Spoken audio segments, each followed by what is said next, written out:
Hi, my name is Evelyn Perez, and I serve as the Assistant Secretary for the Developmental Disabilities Administration.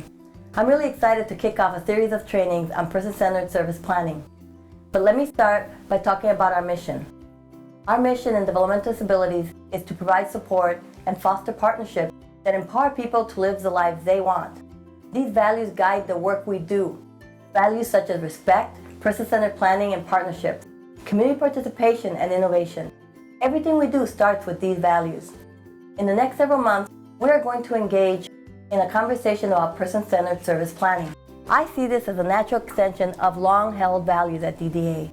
Values such as are expressed in our residential and county service guidelines, which emphasize inclusion and making sure that the person who is receiving our services is central to the assessment and service planning service. Recently, the Centers for Medicare and Medicaid Services have released new standards on person-centered service planning. This presents us with an opportunity to further these values and realign the way we develop our service plans.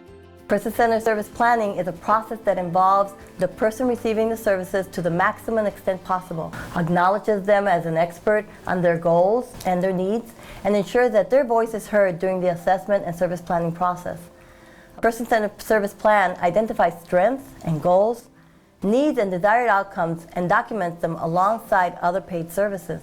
As we implement the new IFS waiver in May and transition our existing personal care services to a community first choice option in July, we will be providing additional training in the field to help DDA as an organization to make this cultural shift. This is just the beginning of a process that will take some time to fully implement. In the upcoming months and years, we will work with our community stakeholders and advocates to continue to refine the system and realign our existing care tools to fully support the person-centered service planning. It is my hope that these practices will help us to shift the focus of a process that has become increasingly driven by an assessment to one that places the individuals we serve at the center, making sure that their voice is heard, taking the time to understand what is important to them, and developing a plan that includes not only their paid services, but also those supports and goals and desires that will empower them to live the lives they want.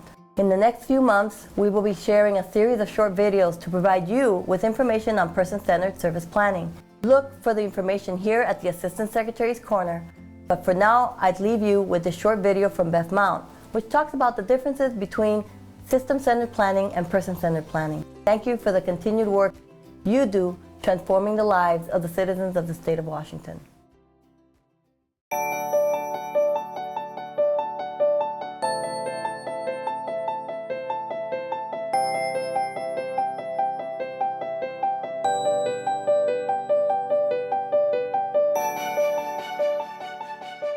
From the origin of person-centered planning, we were trying to understand and see what it looks like when we just fit people into systems and defined their needs and saw them through the eyes of what a system needs for a person to be in order to generate the funding that's required and to basically service them. And system-centered work tends to be based on a medical model which assumes something's wrong with people and it's the system's job to fix them. And so the system is invested in defining them in terms of their deficiencies and creating a treatment plan and then working to help people get it right before they get to be members and be whole people in the real world.